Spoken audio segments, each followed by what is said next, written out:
from your cameras, Bill? Okay, so the stream is live. If they just type in Utah VOD and look for the live stream, it'll be there. YouTube. And it's streaming now, so I think we can go. Give me just a quick You're just test. streaming YouTube? Testing. Can you hear my voice? Can you hear the sultry sound of my voice? Is that what Mike Ooh, Wazowski yes. Mike Wazowski says on Monsters Inc.? Yes. Hello, people who are watching us on YouTube. Yes. Hello. Hello, it's me. you make me want to sing, Janae. We got to go do karaoke at your place. Yes. Is there a karaoke night going on? Yes, Friday night at 7. Friday night at 7. Mm-hmm. All right. You good? Are you good, Keith? For some reason it's not zooming. I've lost control.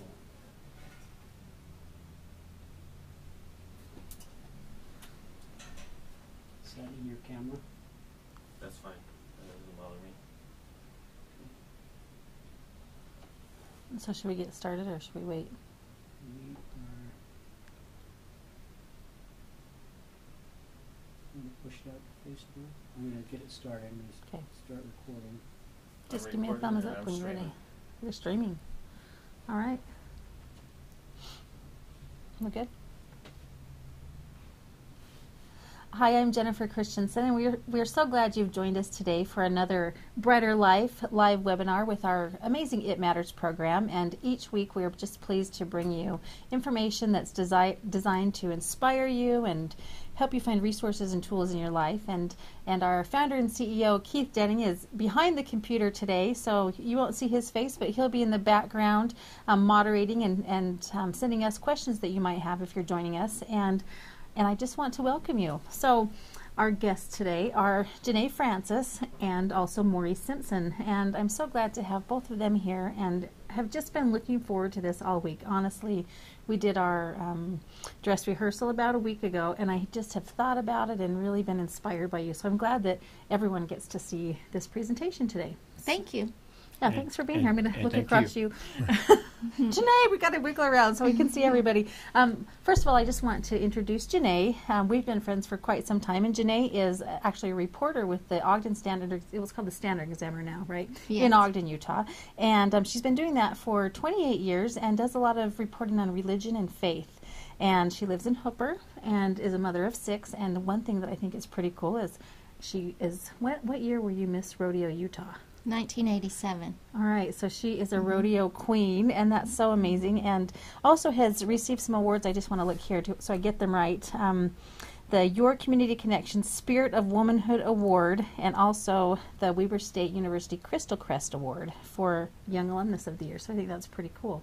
Thank you. And I would like to give you the opportunity to introduce your guest, Maurice. Thank you. I brought Maurice today because he is such an awesome person. And I thought if I was going to be speaking about being awesome, I should bring an awesome guest. This is Maurice Simpson. And we met when I was doing a story for the Standard Examiner newspaper. And it was so fun to meet him because he has such a great spirit about him. And the message that he gives people is how to find your inner beauty. He gets asked that a lot. And I think that he is a good demonstration of that because he's been able to discover his own inner beauty. And we recorded a CD together about inner beauty. And when I started to think about what it is that you do, that it makes you so beautiful, is I think that you're always constantly forgiving people. Because sometimes people don't know how to act around you, and you're able to instantly forgive them and to have empathy for them. And so I'm just so happy to have you here today, Maurice. Well, thank you. Thank you for having me here, and I'm very excited to be here. So Janae is the creator of a really cool program called Upside Down and Turn Around, and that's the message that she's going to share with you today. So I'd like you to tell us a little bit more, please, about this program and how it came about.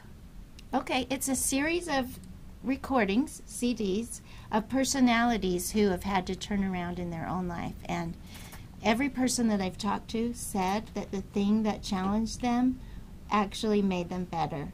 And so I talk about those challenges, those blessings that we think are challenges. Okay, you called that before something with miracles. What was that you said? Miracles I can't remember. Oh, challenges now we Miracles we call challenges. Now we're getting ourselves upside down. But I think if I'm hearing you right, the idea behind this concept in your program is that we do have things sometimes in our lives that either we're born with or happen that turn us completely upside down, and we have to make a decision about how we're going to turn it around and make it something positive. Am I getting that right? That's right. All right. So as we think about some things we want you to take away today as you're watching our program, what are some of those things that you hope people will be listening for? I'd like to share my own story of the reason why I started to talk about this. I have this song that I sing about You Are Awesome, and we didn't get to it last time. I wanted to be sure and share that. Okay, start there. So start I with wrote music. a jingle Okay. when I was thinking about my message about being awesome, and the jingle goes like this: You are awesome, totally awesome, and you are, Jennifer, Oh, in thank you. every single way. Thank You are awesome, totally awesome. Just look what God has made. You can put more awesome into every day. All you got to do is look at yourself and say, I am awesome, totally awesome. That was so cute. I Thank could you. totally see that, like on something that little kids were taught from the time they were very small to grow up feeling more confident. And it actually reminds me of my son Ben. He's 15 now, and when he was just a tiny little kid, he somehow came up with this, and he would go, I am awesome, and then he'd go do do do do, and it was just the cutest little thing for a little kid. As we think about this idea, Maurice, of being awesome, what does that mean to you? That term, just you're awesome. How would you describe being awesome? I would describe being awesome as being the best that you can be and extending that. I look at myself as being awesome because I see the good in everything, or at least I try to see the good in everything. I make everything positive, and even though I've been faced with some challenges, I do my best to see the great of everything. That is so amazing. Now, I don't want to forget, Janae has a story too about when her life was turned upside down with a brain tumor. And just a couple of things about Maurice that I know is that you're a father of 5 and manager of a Pizza Hut. Yes, ma'am. And also really serve as a mentor to families who are faced with this challenge that you were born with. And I wrote it down, neurofibromatosis. Is that what it's called? Yes. And so NF is the acronym. NF is the abbreviated term. Okay. Tell us a little bit about what that condition is. Basically, it's a mass of unwanted tissues. It's tumors, and it's genetic. It affects about 1 out of 3,000 people. We're born with it. Some cases are more severe than others, and believe it or not, I'm one of the less severe cases of NF. So. And how old were you when your family recognized that you had this condition? Well, I was born just like everyone else, 2 eyes, 2 ears, all that good stuff, and I was healthy. I was about 6 months old when my eye started to shed, and my mom just thought I was a star, so didn't pay any mind, but it wasn't going away. So they took me to the doctor, and they didn't know what it was, and as my eye started to shed, my face started to transform, and I was at the hospital for about a month, back and forth at the hospital, a year, and just started to transform into where I am today. How many surgeries have you had? Surgeries, I probably had over a dozen surgeries. I started having surgery when I was about a year old. I had surgeries all the way up till I was 15. Okay. Now, also, tell us a little bit about the TLC special that was created to describe your story. Well, when I was leading up to that, I was about 15 when I decided I did not want to have any more surgeries, and there's a great story about that. But I delivered some pizzas to a company, and the owner of the company seen me and wanted to help me. I did not know who he was because he helped me carry the bags in. And this was when you were a teenager? No. Oh, okay. I'm sorry, I've jumped. The TLC special, basically, they filmed my surgery. I had some surgery back in about 7 years ago. I see. I don't know. And so you were delivering a pizza, and a gentleman helped you carry the pizzas in, and then what happened from there? Well, I got back to the store, and about a week later, my manager at the time said someone wanted to help me get some surgery done. I was like, okay, sure, why not? And he wanted to remain anonymous, so we exchanged emails back and forth through my manager, and he needed to contact me because he needed more information on than that he can get by his own. So he just wanted to help me out of the goodness of his heart get surgery. So I went up to the Huntsman Cancer Institute and had surgery, and luckily my insurance paid a lot of it, but this man was willing to pay tens of thousands of dollars for me to have surgery. Wow. Then the standard examiner took the story, and they did a little special on me. And then TLC picked it up, and we had a special on TLC. That is so cool. You know, this is where I just have to put in a little plug for the newspaper, you know, because I've been a journalist for 20 years myself, you know, and there is so much power in words. And I believe so strongly that we all have a story that's worth telling. And through venues like the Standard Examiner or TLC, those stories can be shared with people who can really benefit and use those words for good. I just think that's so important. Speaking of your surgery, let's transition to Janae. What's your story? I mean, tell everybody. I know a little bit about it, but what happened when you had that life-changing surgery? So the story I like to share with people is that there was this moment when I decided to start living life on purpose. And that was the moment I found out I had a brain tumor. And at first I thought I would be able to shrink it. I heard about all of these alternative medicines and diet, stopped eating sugar. And I went to every voodoo person that I could think of. I did hypnotism. I did energy healing. I talked to people that I normally hadn't talked to. I was kinder to everyone around me, my family, especially one particular daughter. We were kind to each other, and it was so healing. And that went on for 3 months over a summer. I had an MRI at the beginning of the summer, and then I was going to have another one a week before my surgery date. So I didn't tell anyone about the surgery because I had a plan of if it shrinks, I don't get surgery. If it gets bigger, I do. And the surprising thing was that it was the same size. So I still had to decide what was best for me. So how did you make that decision to actually have that surgery? I didn't. I totally relied on my husband. It was too overwhelming for me. All right, and what you might not know, if you're watching, is Jill. Janae's husband, Bill. I'm combining the two of you into Jill. Janae's husband, Bill, is our producer, and it's just so amazing to me to just see the interaction and think about what type of growth happens between a couple when you go through something that hard.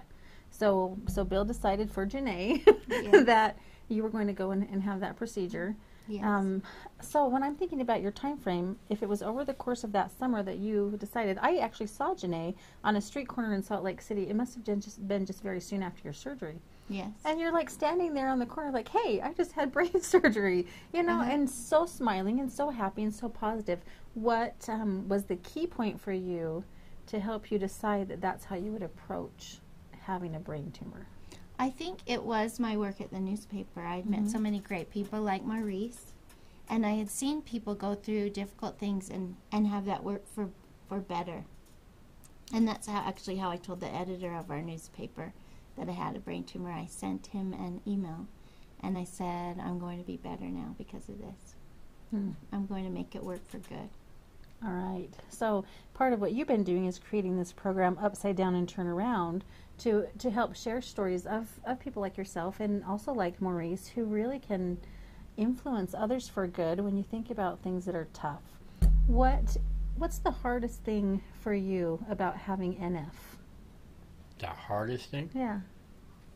I really can't think of anything hard. I mean, there's challenges with it. I mean, people stare, kids don't understand.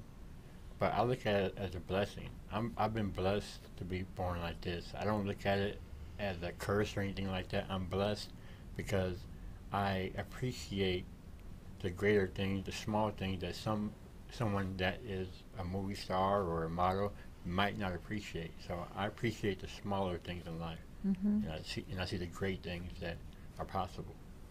So when you're thinking about possibilities, if you're looking at, you're talking to a family, and I know you've done this before, a family who has a child that they've just found out about this diagnosis and what it might mean for that child's future, what would you say to them? Where do you start that conversation? I started that conversation. It's going to start with you as a parent. Mm-hmm. My parents were great example for me. They taught me to be strong, to be proud, to not be afraid to look in the mirror and like what I see.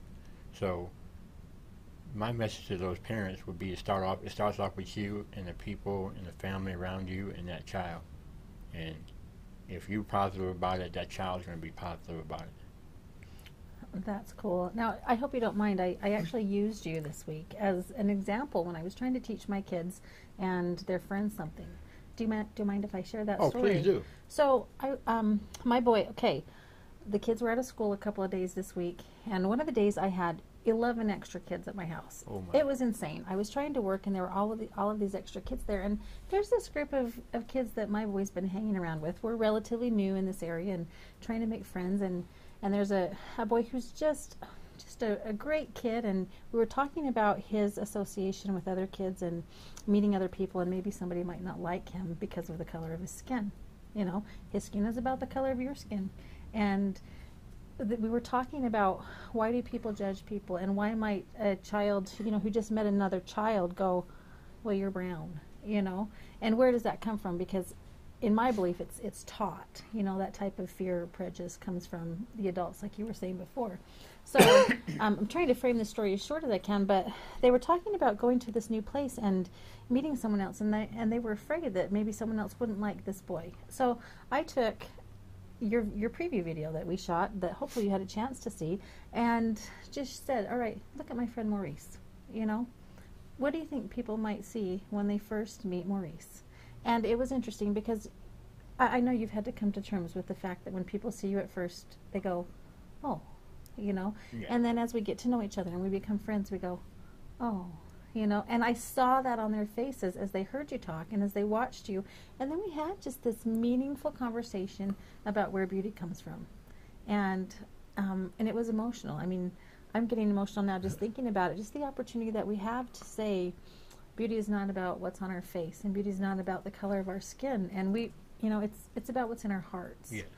So how do we teach people this message, within their own hearts, and also as they reach out to other people, that everyone is awesome? How do we convey that?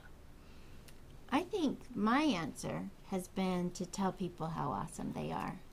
And I had a surprising result to that. The more people that I thanked for being awesome, then suddenly people started to thank me for being awesome.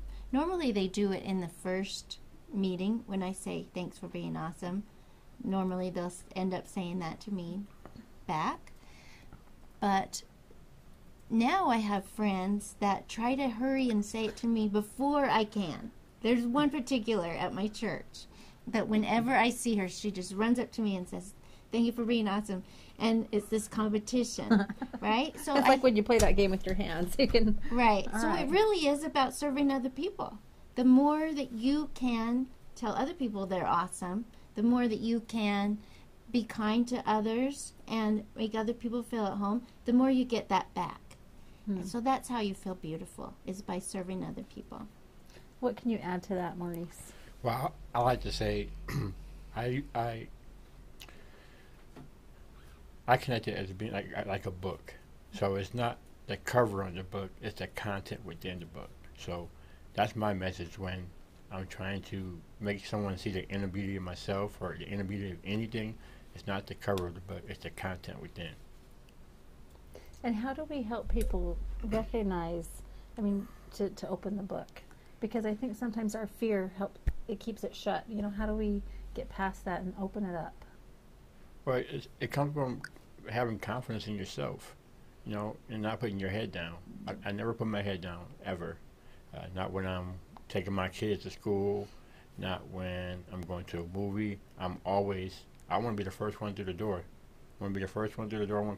I'm proud of the way I am. And I think that's funneled down to my kids as well. My kids are proud, and they have fun with it just like I have fun with it. There's going to be different times where people going to stare, do the nudge when when they see me walk by to their whoever they're with. You just gotta be proud of it, and if I'm proud, not sure I'm comfortable, it makes people comfortable. Yeah, I think my answer to that is practice. Okay, and you know what? I was going to ask you, like, is this something that you were just born with, where you just had this innate ability within yourself to be, I'm good, or, you know, like Janae said, is it something that does take practice, where you make a conscientious decision that what everybody else says doesn't matter? I would love to say that I was born with it, but I would have to agree it takes practice, and it's a challenge every day. It's a challenge every day. I'm faced with something new, a new reaction every day. Like, I'm a manager at a Pizza Hut, but at the same time, I have to deliver pizzas sometimes. So the reactions I get sometimes when people open the door, it could be surprising, especially if I deliver at night. It kind of catches them off guard, but I'm just really positive about it, and no matter what the reaction is, I stay positive, and it makes them feel comfortable at the end of their interaction. That's what I like about Maurice. He's always worried about how comfortable the other person is. He doesn't worry about his own self, that he's so used to being able to talk himself into being comfortable that he worries about the other person. I think that's a common theme that we find with people who are really trying to rise above tough times or really go through something hard, where sometimes we feel like we're comforting everybody around us. You know, when we're the one who's been through something hard, or when we're the one who, you know, has a challenge that nobody else understands, but we're like, oh, really, it's okay, you know. And what do you think that says about, I guess, our characteristics when we find ourselves in that role? What makes us take that position of, you know, reaching out to other people and helping them be okay, when really they should be doing that for us? I think that's the difference on if this is going to work for your good or for your demise, is for your ability to thank God every day for that chance to serve other people, and for that chance to rise above and to become more because of it. Do you think that really every challenge that we face can be used for our good? I think so. I started out thinking about the next life. This is how I came to this realization, is I thought about my enemies and how I would be able to square the playing field in the next life when it's all said and done and all over, and we all see people for who they are, and we're able to live for eternity, right? So how are you going to start that? What conversation are you going to have? So I pictured myself running up to my enemies and thanking them and saying, thank you so much, because of what you said to me here, I changed in this way to overcome. And isn't that great? And that would be easy to do in the next life. And then I started to say, what is stopping me from being able to do that now? What are you waiting for? That kind of idea. Exactly. What are you waiting for? I think it's so interesting how I don't know if it's how the stars align, or, you know, how God speaks to us, or whatever we want to call it. But, you know, since I met you, Maurice, and since we've been having these conversations in the last week, I just have had some unique experiences that reinforce the message that we're talking about. For example, at church this past Sunday, you know, we have a little boy in our children's organization who is in a wheelchair and really has some special needs. And as we're trying to adapt and figure out how to help him, we've had to have some real conversations about what's the best way to approach this. And we had some visitors who were giving us feedback on how we're doing. And the thing that struck me the most that they said is, this comes from the adults. The way you handle this and the message you send is what the other kids are going to pick up. And the thing that really touched my heart was, one of them said, you know, we don't realize how much having a child with disabilities in this group blesses all of us. And I thought that was such an important thing to think about, because we can all look at people who have touched our lives and people who've gone through hard things, or people who have disabilities, and recognize the blessings that knowing them add to our lives. Right, and I like to think about Maurice because he is a basketball coach. And that's what I was telling him one day. Didn't know that. Yes, he is. He is, and he's great at basketball. And I just picture people on his team who think they have an excuse to not perform that day. I just picture them trying to tell Maurice why it is that I'm they're just having a bad day. Right. Right, and I think Maurice has great power in just his presence with those kids. When you're coaching, what message do you think is most important to send to the kids? When I'm coaching, the message I send to them is don't give up. Don't give up, and you can do whatever you want to do. The thing they cannot say in practice is I can't. They always know. They say, Coach Mo, I can't make this shot. Coach Mo, I can't do this. I'm like, what you say? And they nothing. So I push them to be the best they can, and that's the message they get. And when it's something that's really, really hard, because some shots are really difficult, how do you help them keep their courage up, or build the morale, so when they can't at first, they realize that eventually if they try hard enough and practice enough, they'll be able to? I don't know what I actually say to them. I just keep on reinforcing that I believe in them, and they need to believe in themselves. And they got to keep on practicing, and they got to keep on going, to never give up. And I teach that to them in practice and in life. Don't give up. Don't give up. Keep going. Keep going. You can do it. And that, I think that enforces my message, and they get it. Can you think about maybe a mentor that you had in your own life that really helped you develop that within yourself? I would have to say my parents, my mom and my dad. My mom was a very powerful woman, very passionate, and I love her to death. But she was very protective, and my dad was more soothing. So my mom, when I was a kid, she was more in the lines where if someone was staring at me and they asked me what happened to my face, she would say something like wild off the wall, like ask what happened to his hair. So she's like the mama bear, like, do not mess with my kid. Do not mess with her. And my dad was more like, people are going to stare. What can you do? But he was really protective. But I mean, a combination of those two parents, I just kind of met in the middle and had fun with it. That sounds like an interesting balance. When you say have fun with it, what does that mean? How do you have fun with that? Can you tell our favorite fun story?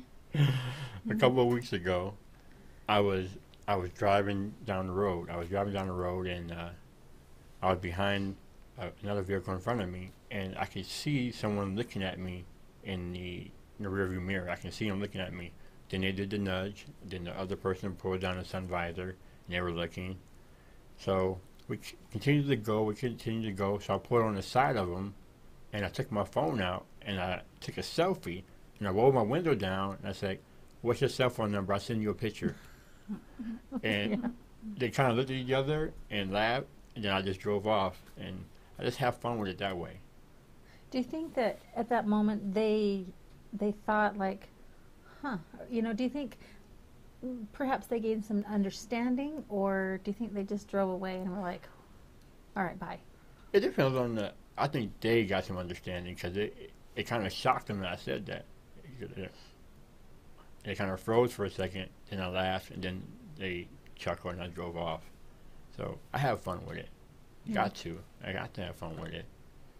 When you think about your experience with the brain tumor, I mean, I hear these things and I think, okay, how can you have fun with that, or how can you make that brighter? When it's a hard thing to go through. When you're in the heat of that moment, or thinking back at it now, do you joke about it at this point? I think a little bit. Mm-hmm. I think that there was a fun moment when it came, and that was when I had written a column about it, which you can find at standard.net if you look it up. If you Google my name and brain tumor and Standard Examiner, you can read it. Okay, Janae Francis, brain tumor. All right. Mm-hmm. And my editor called, and I was in the car with my daughter's boyfriend. And the editor had called, and they were editing my story, and it was going to go online. And I don't remember what she said, but she said, are you okay? And I said, other than I'm having a heart attack, because I was nervous about my story going out, right? Sure, yeah. And she thought that I was having a heart attack. Oh, she thought you were really like this is Yes. this is like a symptom of the brain tumor. Now you're having a heart attack. Uh-huh. You're like, oh no, I'm okay, really. Yeah, that was the That's most so fun interesting. moment, I think. I think there are things that really will never be funny that we go through. We had a webinar about how to find humor in life and how to laugh when things are difficult, and that was by a great comedian named Steve Solberg. And it's really interesting to think about that perspective. But there are things that are just not funny, But still, in those moments, we can turn it around in a positive light and think, I'm going to be okay. What helps you? And I want you both to answer this question. How do you know when you're okay? What does it feel like inside your own heart to know that you're okay? Yeah, I think for me it's my faith. Mm-hmm. When I know that I am acting on faith. And I've had faith experiences. Those moments when you walk out into the dark and you just know that it's going to be okay.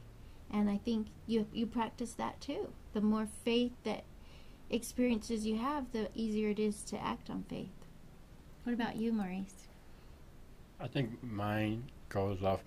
I base everything off my kids nowadays, so I know I'm okay when I see smiles on all 5 faces, and they're proud of who I am, proud of who they are, and what we have. That's when I know I'm okay. Do you have ongoing conversations with them about, what to say if somebody says something, or how to, what's important, what your values are in your family? I mean, is this a continued dialogue? I would not say that. I mean, we don't really talk about it. They have questions I ask, but there's not very many questions that come up. There's not a lot of dialogue. I mean, if I tell them what to say, that's me telling them what to say. It's not them being individuals. I tell them not to be offended. I tell them not to be embarrassed, but I don't tell them exactly what to say. That's going to come from their own personality traits. It sounds to me like you've created the framework for them where you've got the confidence and you set the example, and so you really don't need to say a lot of words about it because it's just who you are. Do you think that's the way to put it? Yeah, it's the way I put it. I mean,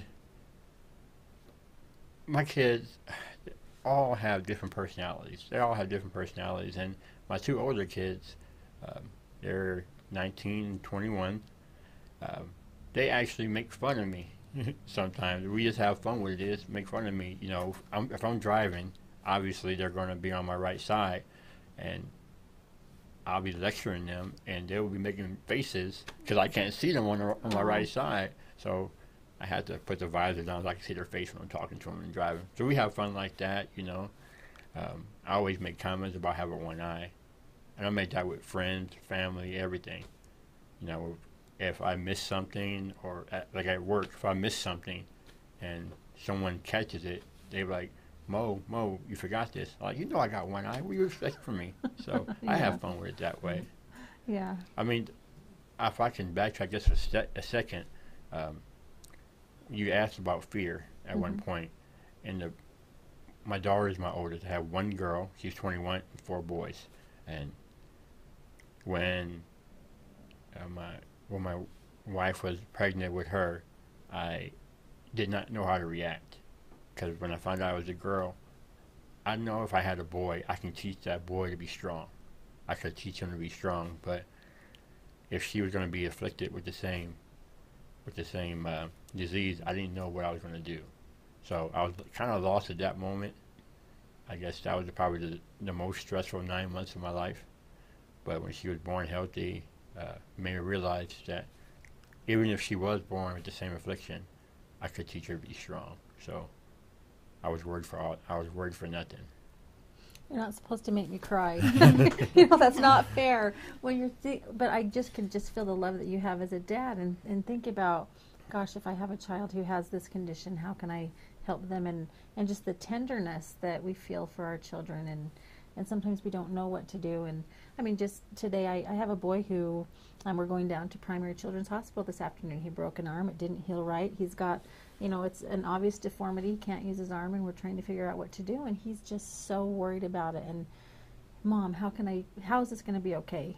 And sometimes you don't know the answer to that question. And you just have to say, it's going to be okay because you're okay, and we're okay. And no matter what else happens, we have our faith, we have our strength, we have our heart. But it's tough. I can tell you're a good mom, too. Oh, thank you. Ditto. I was a much better Copy mom that. before I had children. But, I have learned a lot and continue to learn. And we have ongoing discussions at our house about how to interact with people. And another thing I was thinking about, this week with thinking about challenges and disabilities and opportunities, I saw Wonder, that awesome movie this week, and I sat and I bawled through the whole entire show. I mean, my kids, they laugh at me because they're like, Mom's crying, but it touched my heart at how the parents of that little boy helped him be strong and taught him to be strong, a lot like what you're saying, in a different way. The mom was different than the dad, and they both brought strengths that buoyed up that little boy so he could be strong, and then you think about interactions with other kids and how some kids are just so mean and rotten and nasty, and how that's really driven by their own fear and their own insecurity. And had a conversation with my boy and his friends, these ones I was telling you about, like, all right, are you going to be the kid that sticks up for everyone else, or are you going to be the bully? Because that says a lot about you. And these conversations are important. What do you think the most poignant message we can teach our children is about how to turn hard things around? I think that you have to put yourself into the future. Mm-hmm. That was something that I learned through this challenge when I was being hypnotized. The lady who hypnotized me said, okay, now it's 10,000 years in the future, and you're looking back at this moment. And we weren't talking about the tumor. We were talking about this argument I'd had with somebody. And she said, you're 10,000 years in the future, and you're looking back at this argument, and how much does it matter now? And it didn't. This argument doesn't matter. So if you can take that attitude and incorporate it in your life today, that it doesn't matter, then you're able to face things. That's interesting. What do you think about that, Maurice? I like what you said. I'll go a step in a different direction. I would say put yourself in the other's position. I mean, think about how it would make you feel. And that's how I teach my kids to not be bullies and treat people with respect. Treat someone how you want to be treated. I mean, I know it's very simple, very plain, but that's the way I would look at it, and that's the way I teach my kids. Thank you for that. I have 2 questions for each of you, and then we'll ask Keith if there are questions out there, from our audience, and we're so glad you're here. I hope you're still watching. I invited my sister in particular to watch today. She's facing some really tough things, and, my dad just had surgery, and there are just so many other, challenges in life, and I just hope that the message that we're sending today is resonating. But did you ever have a why me moment? That's my first question right now. I had a why me moment, but it wasn't with the tumor. It was with some other challenges that I had with my children that I thought were too hard. And then my answer was, why not me? And I think my husband helped me a lot with that too. He would say things like, you chose this, like in the life before, or you agreed to this, or you're strong enough for this. God thought you could handle it. Oh, yeah. I hear that answer a lot myself. I think that realizing what you're going to get out of it is the key in those why me moments. All right. So hold that thought, realizing what you're going to get out of it. That's part of my follow-up question. Okay. What about you? My why me moment came, I had to say, when my son I almost lost my son. He was about 2 years old, and he had RSV, and he got really sick, and the doctor sent him home, and he had a seizure at Pizza Hut, actually. He had a seizure, and he was shaking and shaking, about as blue as Janae's shirt. He turned, and he wasn't breathing. And as I'm picking him up, and someone's calling 911, that was my why me moment. I named my son after my older brother. He passed away when I was very, very young. I had an older brother. So when I felt like I was losing him in my arms. That was my why me moment. I think it's fascinating that for both of you, that why me moment had nothing to do with what we're talking about today, and everything to do with relationships with another person. Thank you. I think that really says a lot. And now just in pondering that, I've forgotten my next question. I told you I had 2 more, but you just are making me think so much, you know. I wish everybody could see your eyes. See my eyes. Uh-huh. Yeah. Because they're filling up with tears, and I can Yes, see they're I wish looking they red all on the could. camera. Oh my Yeah. word! I did remember that question, and I know that I've asked you both this before, but would you change it? Would you change having had a brain tumor? Would you change having been born with NF? Ladies first. Okay.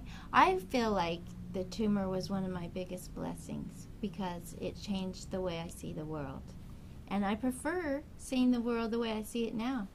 In that sense, I'm grateful for having had a brain tumor. And I think that that's how you know when you've arrived somewhere, is when you can have gratitude. For whatever it is. It would be interesting, you know. I can see Bill sitting over here. I'd like to hear his perspective sometime. So we're going to have a conversation after the broadcast today about, you know, how that impacted your relationship and what you learned together. But what about you? Would you change it? No, not for 1 second. I mean, I'm used to the way I am, the way I look. It's allowed me to meet different people and have 5 beautiful children. So if I could change it today, not for a second, because I might come across as being cocky. I mean, I have high self-esteem right now, you know, the way I am. But you know, give me a new makeover, I won't be seen as having high self-esteem. I'll be seen as being cocky. So I have to change my whole personality. You're making me laugh because I've heard you talk about feeling so handsome and being. I mean, I'm never going to forget hearing you say, "I just thought I was the sexiest black man alive." And so what I'm hearing you say is that if you didn't have this condition, the world would just not be able to handle you. They won't be able to handle me. It'd throw off all the equilibrium. It'd be all tilted, crazy. We'd all cease to exist. I don't know what would happen. That's awesome. I'm just wondering, Keith, are there questions that we have from any of our viewers that don't have any questions? I think that probably people are just... Great reactions of the inspiration that both of you are. Oh, thank you. Thank you. Thank you so much. I think Jennifer's inspiring too. Oh, well, you're sweet. Thank you. Thank you. Let's just all have this moment of one-upping each other on how awesome we are. You are awesome, totally awesome. How much time do we have left, Keith? So about 20 minutes. About 20 minutes. So where do we want to go next? What other things can we share? Maybe let's talk about this the CD that you've created and what the focus of your series is going to be. So hold it up. Thank you. So the printer didn't work today, and my son was so nervous when he gave this to me. I asked him to go out and print it, and he gave it to me, and the coloring was all off. And then the title of the CD is Discover Your Inner Beauty, and I told my son, this is perfect. And he was so relieved. And this is the first in my series. Mm-hmm. I also have people scheduled to do CDs on their faith. I have a person who believes that they saw Jesus Christ in a dream and that he was healed through that. And the story is so interesting because he didn't realize it was Jesus Christ until after he woke up. And his only regret is, I didn't look at his hands and wrists. And it took his wife to say that. And I think that's a great message because we all want to recognize Jesus Christ when we see him. That's all of our goal. And he believes that he saw him in a dream and didn't know who he was. Interesting. But he was healed after that. As doctor had told him, he had stage 4 cancer. And after that, it was gone. And he did go through treatments. But how many people do you know that go through cancer treatments and they don't work? Yeah. Well, I think that's important to think about because we hear people talk about how they were blessed because they were trying to do what was right, or because they're, trying to be a good person, or somehow they're favored of God, or whatever it is. But what about the people? Well, let me back up a little bit. There have been a couple of times recently where just because I maybe listened to a feeling, I perhaps avoided having been in a traffic accident, right? So I'm thinking, wow, how cool it was that I listened to that feeling and changed my direction. But what about the person who was actually in the accident? God doesn't love me more than he loves them, or I'm not any more deserving of being protected and safe than they are. How do we explain those things to people? Because the cards we're dealt are not always fair. Right. Well, for my personal faith, it is the power of free agency. So we received free agency when we came to the earth, and that means that things are going to happen. And that doesn't mean that God is a mean God, that he allows things to happen. But he does allow us to learn from it, and he does allow us to be better. So we choose how we're going to live our life. Right. Yeah, and I'm debating if I want to have a debate with you right now. Because, okay. well, I do. Okay, we're going there. Just for a minute. Just the idea. I mean, I've heard that term free agency so many times, Mm-hmm. but I've also, and this is how I feel about it, our choices aren't free. There's a price that we pay for every choice we make, right?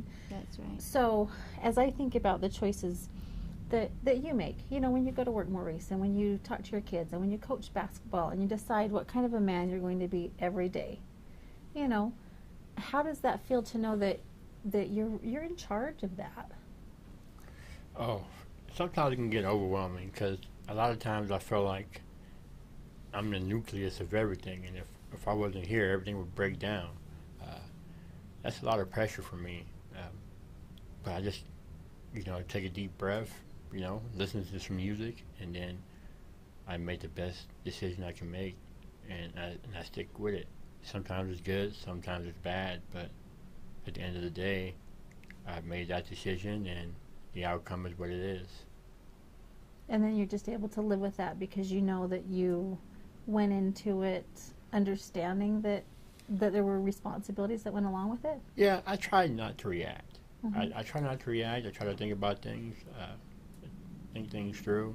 But once you make a decision, you can't go back in time. You gotta just play it off and keep going with it. So it's difficult at times.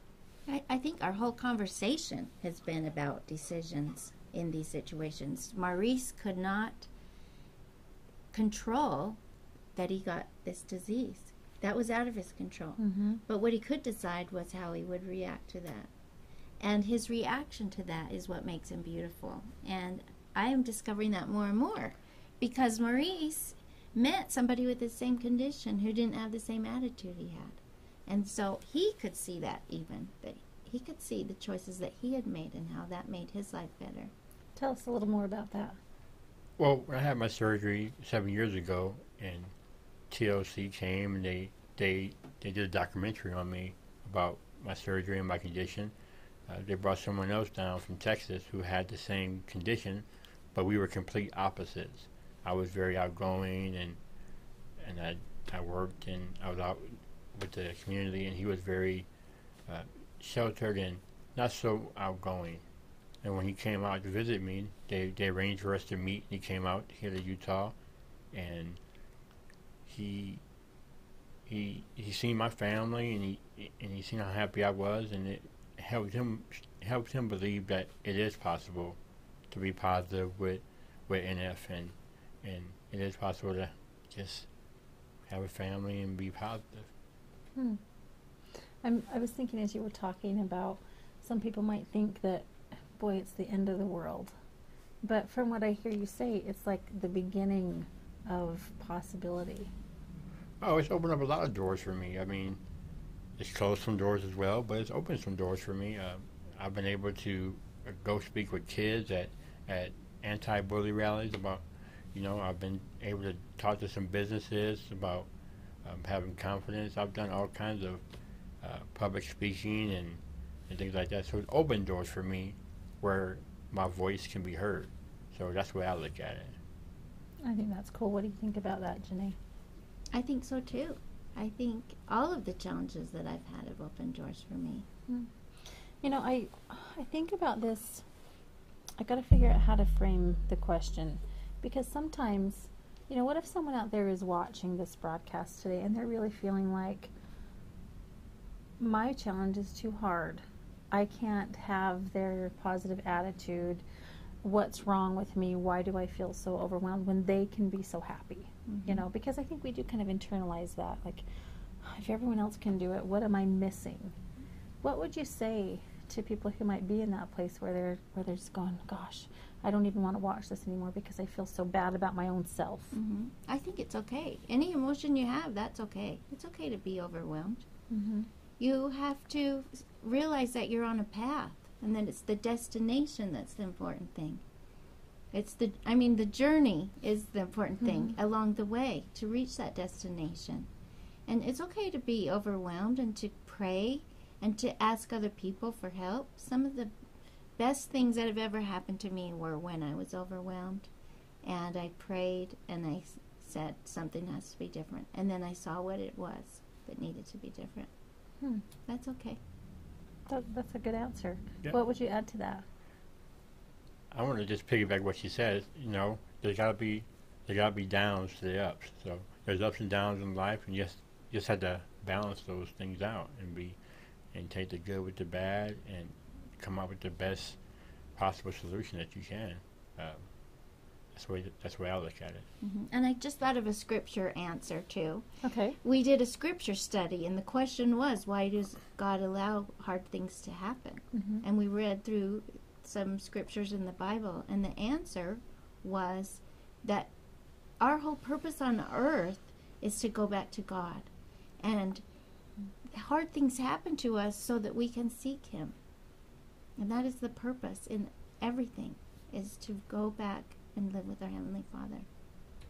So when we experience challenges, if I'm hearing you right, you feel like that's a way for us to really connect with our God or with our higher power, or drive us to Him? Is that what you're saying? Right, because if that never happened, we would think we were enough all on our own. And we would be like the cocky person that Maurice talked about. We wouldn't understand that we need help, that we need a higher power. Maybe some characteristics that we might develop as we think about this are empathy or humility. What are some other traits that fall in line with that? I had humility just today, so I'll have to tell you a quick story that every time I have something important, the first thing I do is dye my hair. So my son was all, "Why is your hair so red today?" And I said, "Well, because of the podcast, and it's all about inner beauty." And it was so funny. And Maurice is going to be on. And I'm worried about the color of my hair. You know, I think about that, and I mean, I had a moment like that today too before we started, where, you know, Janae was telling me about somebody who we both had met, and I met this person during a really rough time in my life where I probably wasn't my best self, and in my place of pride, why do we have to talk about that? I wish I could just erase that. But then if I really think about it more deeply, those experiences that I went through at that time, as awful as they really truly were, helped me develop more care and compassion for other people, where well, let me just say, it's really interesting, you know, having earned a master's degree in social work, to think about knowledge and education and theories and how to help people. But it's really different to be on the other side of that table when you need the help, and when you're in that place of desperation, and suddenly everything you learned in graduate school you cannot find because your heart hurts so bad. So I think that's kind of interesting, to be able to reframe those tough experiences and think, okay, that's all right. That lady that we both know, she can think whatever she wants. And here's the thing, we wouldn't have been such great friends if all that hadn't have happened. Yeah, that's true. That's true. It all comes full circle. Yes. As you think about the rest of your life, you know, the years that you have ahead, Maurice, what is something that you hope that you can accomplish? Is there something that you're still looking at, thinking, man, that'd be cool if I could do that? Honestly, I would love to write a book, or I'd love to write a book about my journey and my experiences, and my challenges, or I'd love to write a book. If I could do that, that would make my life complete.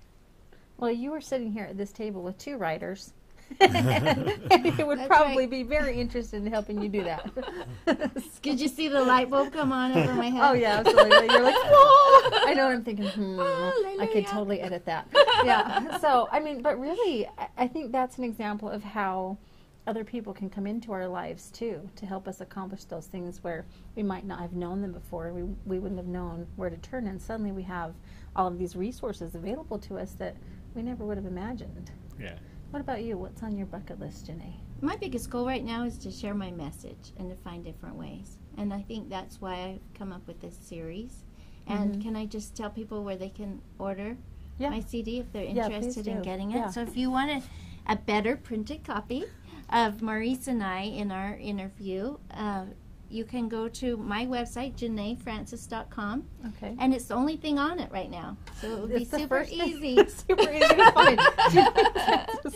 JanaeFrancis.com, and you'll see a picture of me and Maurice. Okay, and who do you have lined up who you're interviewing next? Yes, his name's Art Hosmer, Okay. and he's from Clinton, a teacher, and he's the one that I was telling you about that saw Jesus Christ in his dream. Oh, you'll have. I He live is- there. You're gonna have to he's- introduce me to him. He's my I know. neighbor. He's totally full of miracles. He Mhm. found his cancer because his dog kept laying at his neck and barking. And that's what That's- got him to the doctor. Isn't that amazing? That is so interesting. Now Mhm. our time here is winding up. It always goes by so fast. But I just wondered if you could summarize as we finish up today, just that message. You know, you said your most important thing right now is to share your message. If you could encapsulate that into, you know, just a pitch, what would you say to people? What's your message? My message is you are awesome. And that's you, Bill, over there. That's you, Keith, over there. That's you, Maurice. That's you, Jennifer. We're all awesome in our own way. And it's so fulfilling for me to help people to find their awesomeness. And when you think about upside down and turn around, what's the most important, I guess, takeaway message that someone who hears that or who is listening to us today would get from that, just that phrase, upside down and turn around? I think it's the decision to have your challenge work for your good. Say that again. The decision that you have to make your challenge work for your good. All right, so we have choices in this matter, and we really get to be the ones who master our course. That's right. What would you say to that as we finish here today? What can people take away from this "You Are Awesome" message? Believe that you're awesome. Know that you're awesome. That makes you awesome. That's what I can add to that. Knowing that you're awesome makes you awesome. Yes. Just if you believe it within yourself. If you believe it, you can achieve it. I think that's a quote from somewhere around there. Yeah. If you believe it, you can achieve it. So believe it. Believe in yourself. Believe that you're awesome. That makes you awesome. And the universe gives us what we put out there. If we look in the mirror every morning and say, you are awesome, we'll find that as we go throughout the day. If we look in the mirror and we say, you're ugly, you're going to find that through the day. People will reinforce whatever message you're putting out there. All right, we're going to start a whole nother conversation if we don't wrap this up, because that is such, I mean, that goes into the whole idea of attraction and creating what we want. So you're probably going to have to, you'll probably need to come back and talk to us again about that. But Thank I you. just want to thank you for joining us today. Thank you for being here, Maurice Thank you. and Janae. It was really a pleasure. And thank you for joining us at Brighter Life. We are just so happy to be able to share information and bring you presenters like this to enrich your life and just help make the world a better and brighter and happier place. So thank you for being here.